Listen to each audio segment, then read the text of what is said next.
Hey guys, it's your girl Deandrea Grim here of the m.A.d.e Experience. Welcome back to my channel. If you're new here, hit the subscribe button down below and join the family. So as you guys see here, I got like this lime thick mixture, right? We making this pastel color. We ain't got no pastel colors though, so I'm really going to show you how to flex it in your house and custom create some colors. I never really use just one color out of a box. I love to custom create my colors because then I know you can't just custom create a style based off of my look and try and say you did it. So yeah, that's why I do it. So I actually started off with the Ion Brights Lemon mixed with the Adore Emerald. And guys, let me just put a disclaimer here. I did use boiling hot water, so yes, please be careful if you're going to use boiling hot water too. You can do this by just using hot water. Now what I went ahead and did here was I started dipping the front, like the actual frontal first, and then I did the rest of the hair because the hair that you dip in the color first is actually going to take the color. So whatever part you put in first, that's taking it. But since I have more of that lime green, you see, just dip some of that water out, and I'm going to mix up some more and pour it right in over it. Now the wig I'm actually using is a wig from the Deandrea Grim collection. It is one of my wigs that you can buy. This is in the style Daphne. I'm just going ahead and pre-coloring mine. You feel me? Like I wanted to custom color mine, make it different. I was tired of having so many straight blonde wigs, so I thought, hey, let me bring you guys something and just make it fun. So I'm actually doing this in my kitchen. Ain't no shame in my game. No. But here you see me, I'm just adding just a little bit more color at a time, a little bit more color at a time to that actual water mixture. You don't want to add the color directly to the hair when you are watercoloring. You add the color to the water, mix it in, and then you just keep dipping. If you dip different sections at a time, you'll have different dimensions, which is what I was doing, which is why at some points you see me dip the frontal first. At other points you see me dip the tips first. Or other points you might see me split the hair and then dip a middle part or something first.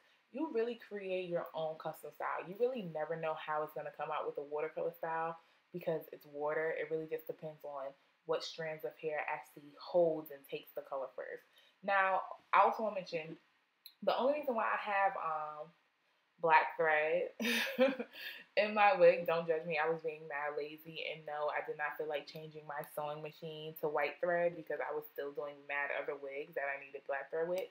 I just thickened up my wig and just added, I think half a bundle of 14, just because these wigs come in 150 density, which is a good density, it's a natural density, but I wanted a really thick, like long bob. So I wanted to have a little bit more density. So I just added half a bundle, which pulled it up to like 180 for the length it was.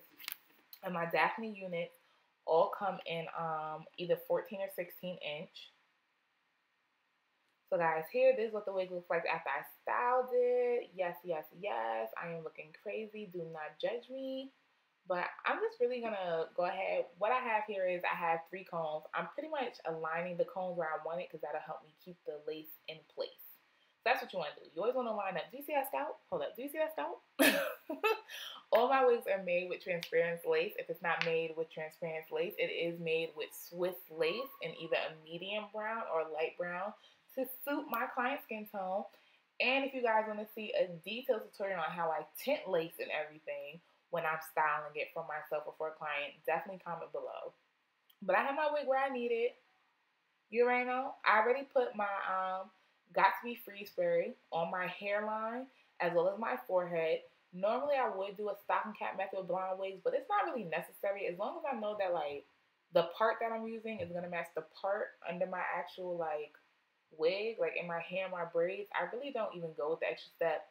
Because sometimes it just gets really messy to me. I feel like once that starts to lift, it makes the wig lift even more. I don't know. I'm still like 50-50 on the stock cap method. I don't love it, but I don't hate it.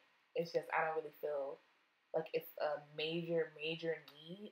Probably if you're doing a full lace wig, that's the only time that I would really sit there and be like, okay, stocking cap all day. Because, other than that, I just be like, girl, ain't that serious. Like, once I tint my lace, it don't matter. You can't see nothing but scalp.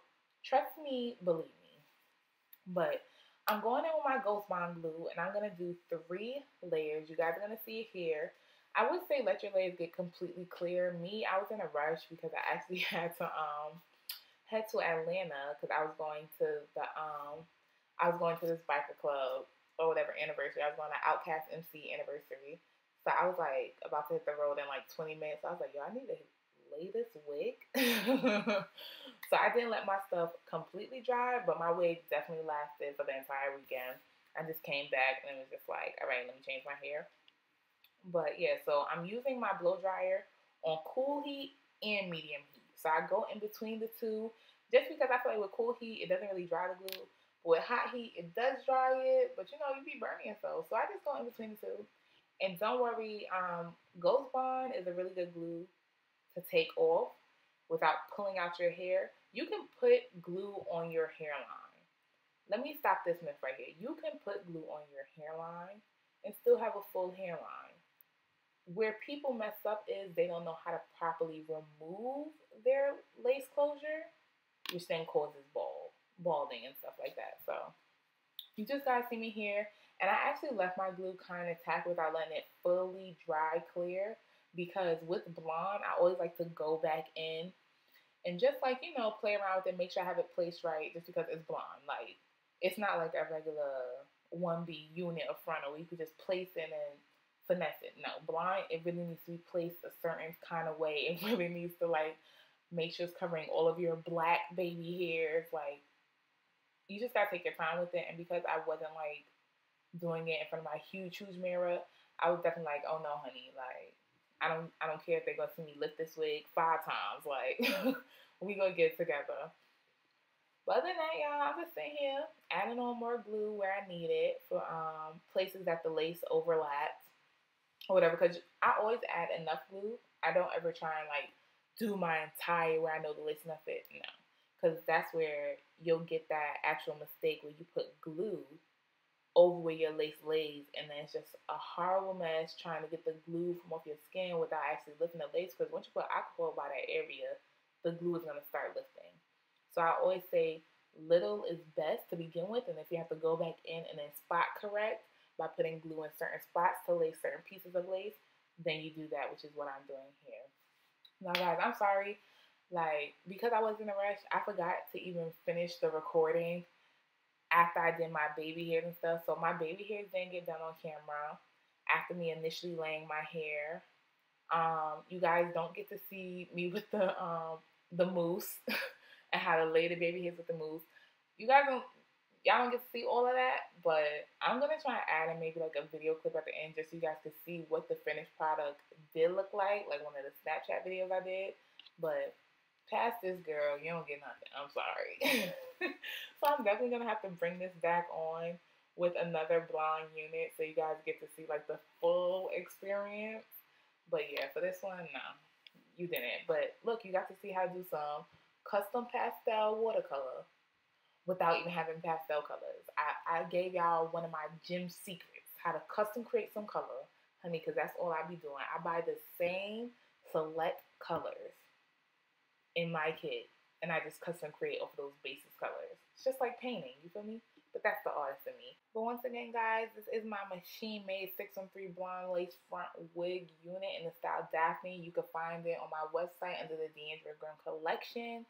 It's about 3.5 to 4 inch parting space, and then on the sides it's 2 inch parting space. But what I mean, this is more than enough hair and 150 density. If you like your hair fuller, definitely be sure to opt in and get the extra bundle package when you do purchase this wig. But other than that, go ahead and order, and we can even create a custom color for you today. See you guys later in the next one. Bye. I just had to come on here and show y'all now the finished product.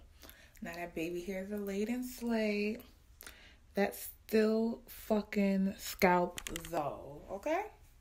Still scalp. I actually feel this color.